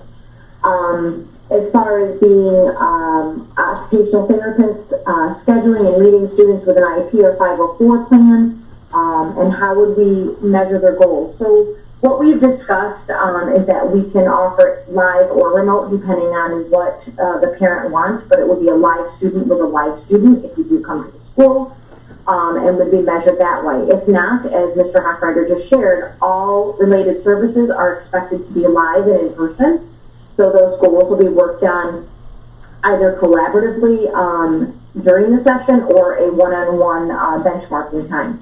So that's really going to depend on what your child is. It's very difficult, obviously, doing OT or PT remote when you're asking a child to navigate their way through a building, a community. Those will have to change. We'll have to change where that location is. If it's an occupational therapy goal, working on writing, there may be a slant board that's provided. I know part of Google also has an area where a student can write and the therapist can see it. So we're going to have to become very creative. We have a great assistive tech team. Ms. Van Valkenburg, who is our OT, and Ms. Howe, who is our speech language therapist, really work collaboratively with teachers and one another and everybody in the related service department to provide those tools. So you will be seeing something different this year when it comes to related services. Great, thank you. Sarah Rubin with a follow-up question. Margaret, I know we kind of touched on this, but maybe just one more time. The amount of time per day parents should be expected to be available to help their young children, elementary students. So if I'm a parent and it's great, we have this coordinated schedule and kids are going to be online at the beginning of the day, 9 o'clock, 9:15, what have you, and they're going to move with these short bursts of instruction. What recommendation would you make to families in terms of them being available to support their children? I would suggest that it's likely there are probably about 3 hours of the day at least where you would be needed to get them on and off a platform. I'm talking about our youngest learners now. Obviously that changes as kids transition to the intermediate grades, where 4th and 5th graders certainly are capable of doing that on their own, so they would require supervision, no doubt, but I'm sure that a lot less parent interaction than a 6 or a 7-year-old would need. We're trying to bear that in mind while also delivering the best possible experience we can. And I know teachers are eager to communicate with families about what that looks like on the parent end. Laura mentioned earlier that we're doing some videos to help parents with some of the learner management systems that we'll be using. It's hard to really pinpoint it exactly, but that's what I would guesstimate. And it'll be an on and off experience with the little guys especially, so that they can take in a lesson and then maybe step away for a few minutes, certainly step away for an extended lunch and play time at some point. All things that we're still trying to nail down specifically with folks. Great. Thank you. This is an interesting question. It's one that our team talked about for a while today, so I'll turn it over to Laura, who wears the HR hat. She's been doing a great job trying to recruit a bench of substitute teachers, building-based subs. So the question is, when a middle school or high school teacher is absent, will a sub be able to carry out the plan with all of the technology involved? Laura, what do you think? Yeah, that's again another big question around the region, and Enrique and I are both working on trying to identify and support all our staff across the district, because it takes more than just the teachers. It's the teaching assistants, it's the custodians, the bus drivers, everybody. With that, we are doing our best to recruit permanent building subs. We do have permanent building subs always and all the time. The goal of that is that they have recognizable faces that they see all the time and get to know the building and get to know the teachers. So at one of our most recent board meetings, we were able to appoint a lot of those returning building subs that are certified teachers, and we continue to look for more. So if anyone's out there that is a certified teacher that wants to join our team, we welcome you. It's a great opportunity and experience. A lot of times we get some new teachers or retired teachers who want to come back in. And again, they work with the teacher. So if a teacher is going to be out, they can share their lesson plans, they can share the goals, and also they would be part of our training. As permanent members of our staff, they get all of the regular training that the rest of the staff have. So they would know the technology, they would know the safety requirements, etc. Great, thank you. I'm going to toss this over to Lisa Shookman. Lisa, the question is, how will IEP meetings go if you choose remote at the elementary level? Whether you're remote or live in session, we will actually be holding all of our CSEs and 504s virtually still. We do not have the space to be able to spread out and be 6 feet apart. We can't socially distance in the building where we have small spaces. We don't have the proper ventilation in some of our spaces because it just is like a closet that we sometimes get to use. So we will continue using the same method this school year as we did in the spring. I think it was pretty effective as far as making sure that everybody was able to participate. We were able to call parents in, and some parents actually felt it worked better because of the fact that they were able to not leave work. They just had to step outside for a few minutes. So I think the virtual route is the way we'll go through the rest of the school year. Great, thank you. A question from Suzanne about 6th grade orientation and a tour of the building. Yes, that's one of our goals. That also is one of the many reasons for phasing students in. As I said earlier, 6th graders haven't been in the middle school, or at least not for purposes of getting ready for school. So I know that Mr. Owens and his team is planning how to bring in 6th graders, how to introduce them to their teachers, even though we're starting remote. So yes, there will be an opportunity, and that is being worked on. In terms of busing, Melissa has a question about busing. Will there be a possibility that the normal pickup and drop-off times would change? Yes, and the reason that there's a possibility it would change is because the routes usually change every year based on the number of students demanding transportation. So if your bus stop was always at your mailbox from when your child was in kindergarten to 5th grade, it may move when they get to middle school because of the middle school age students. So I would expect a change, but that will be communicated well in advance. Laura, I'm gonna turn this over to you. A question from our friend Sarah with staff who may have medical needs in returning to work. So I know you spent a significant amount of time at our board meeting on Wednesday talking about some of the changes in various laws, and of course those are private conversations and we're not going to discuss them here, but in terms of teachers who have bona fide medical reasons not to return, you're working with them in the union. Can you just talk about that process briefly? Sure. Again, this is something that Enrique and I are working together on. This falls under FFCRA, and under that there are a few different areas of leave that people can take. And this is a federal law.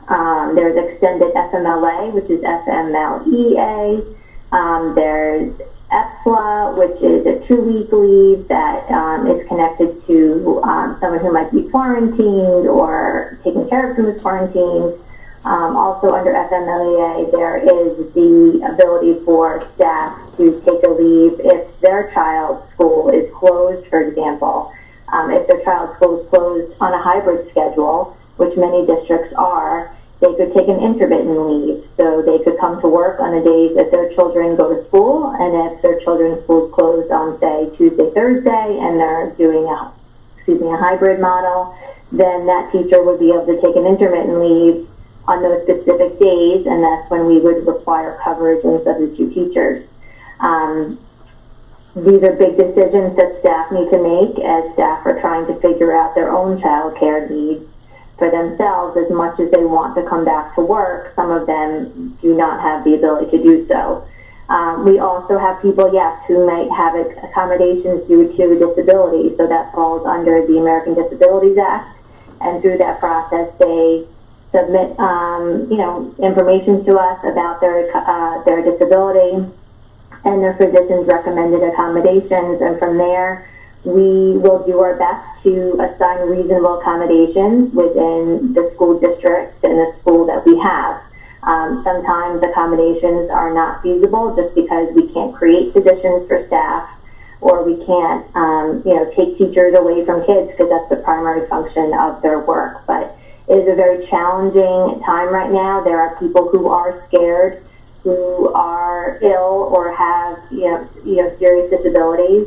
And then again, like I said, with child care, that's a big issue for a lot of people who have young kids at home that are not able to go to their school 5 days a week. Great. Thank you, Laura. Margaret, I know you touched on this, maybe just one more time, our friend Joan. The remote learning activities at the elementary level, live art and music. Okay, so we haven't finished the conversation around what that looks like with our elementary principals yet. Clearly we know what it looks like live, and we also know the challenges that we face in some of our special areas over the spring shutdown. We have, thankfully, some amazing teachers that have already sent suggestions about how they could change that instruction online. I shared with the PTA a few weeks ago that we also recognized that some students didn't have the materials that they needed to participate fully in some of our art classes. So we're looking at including some take-home baggie materials, especially for our elementary students, to make sure that they are able to participate. It's challenging, there's no doubt about it. I think the teachers in those different disciplines are working hard to come up with plans, knowing that they will have a remote audience, but we are committed to providing those opportunities for children who decide on the remote option and are not able to be with us in person. Great, thank you.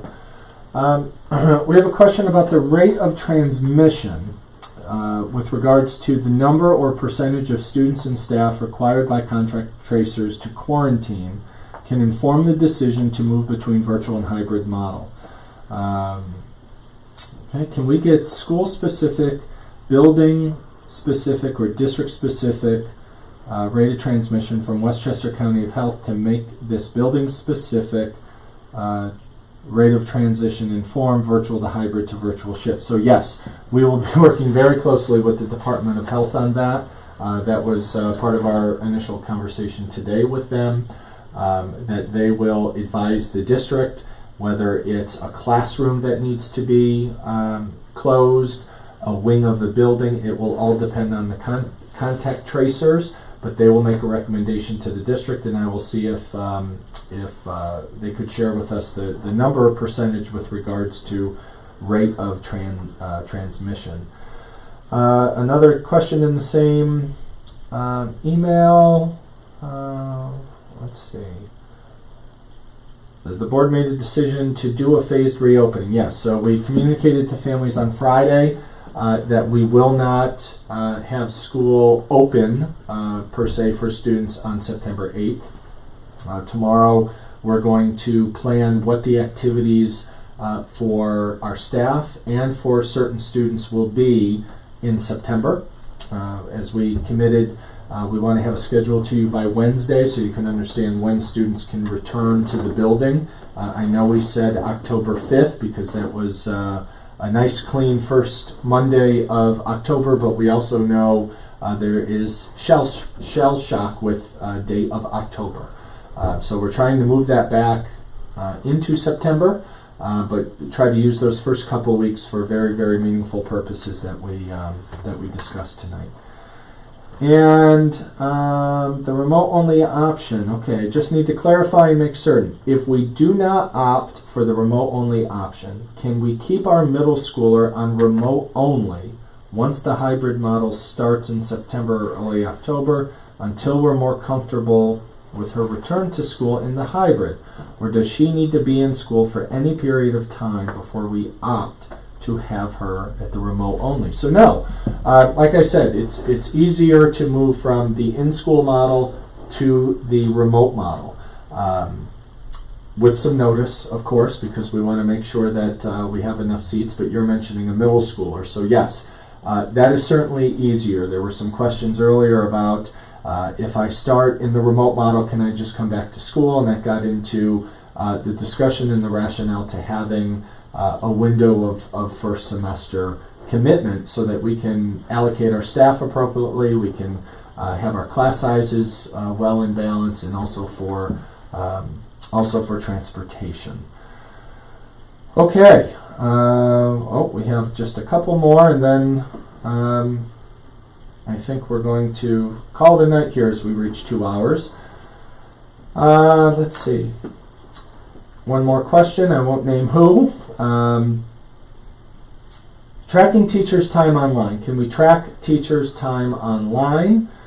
Do we have the opportunity to see how long they're using platforms? So, Laura, I'm going to kick this to you. I know there's some sort of breaking news in terms of how we use the Google platform, as well as a new platform that we're using at the high school, that the high school asked to pilot, and we're implementing that. So can you talk about how we can track student use or engagement, or teacher use and engagement? Sure. So, like we said, we are rolling out Schoology for grades 9 through 12, and that in itself has metrics built in a ton on the back end. We also have ClassLink, which is going to replace Clever, if anyone is familiar with that, to create a single sign-on. And with ClassLink, we also have a lot of methods to see behind the scenes, how often people are using certain software and programs and how long they're online. But again, with Schoology, it's going to give teachers real-time data on what their students are doing and when they're doing it. They can even assign assignments, live assignments right then and there, maybe a formative assessment that they want to shoot out to their students, and it has to get done. So there's lots of creativity that comes with Schoology, and we are just learning more and more every week with it. And then again, with Google Education has really been spending their time in the spring to really, respond to all of our, educators like ourselves who are asking for more. We need more.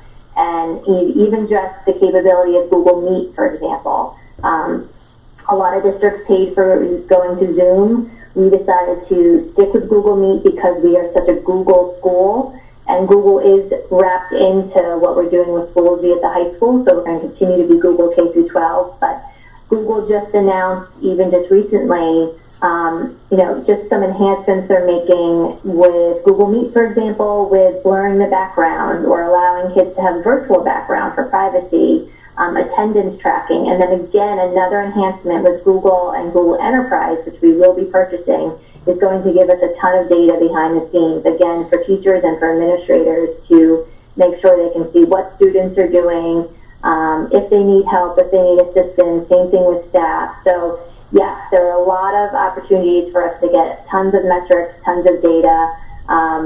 It's going to, take time to learn how to identify all of that, but it looks like all these companies are realizing the need and they're answering it. So Google just did a huge release last week, and so it was really exciting to be able to see some of these new enhancements, and we'll be learning more as the next month.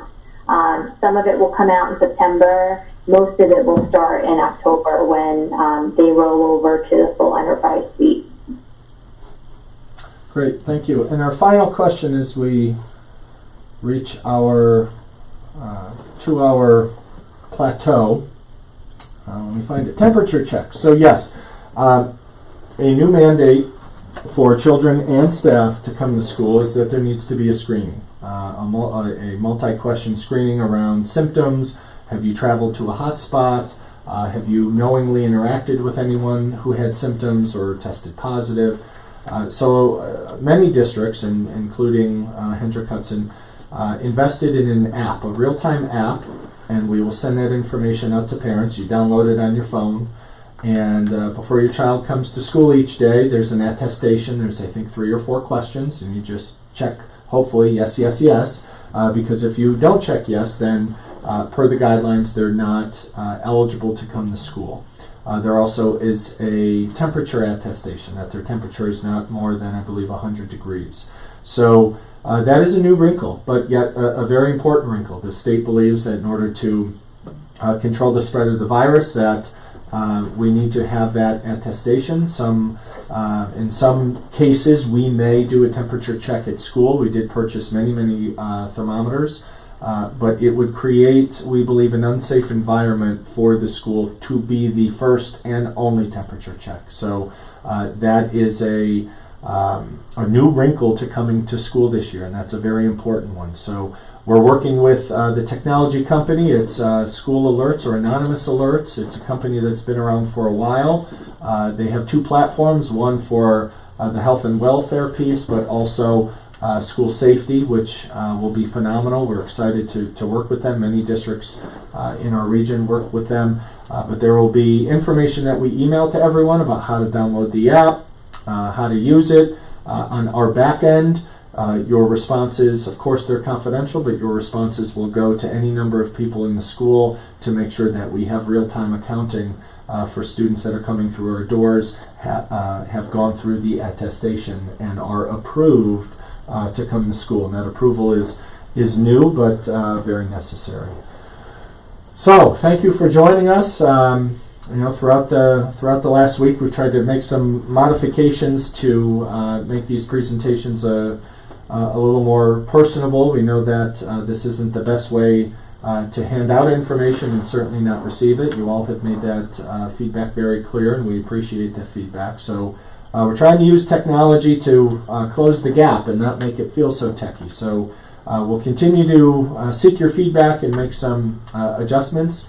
But again, if you can join us, if you are a Furnace Woods parent, we hope that you can join us on Wednesday at 8:30. I'm sorry, if you're a BV parent, we hope you can join us Wednesday at 8:30. Furnace Woods parent, 4 p.m. on Wednesday, and Frank G will be Friday at 10 a.m. This conversation will be recorded and posted, and those 3 conversations will also be recorded and posted. And the goal still at this time, and we've heard you, but we're still shooting for August 24th to ask parents to decide. So as you know, we have a significant amount of planning that needs to take place after that.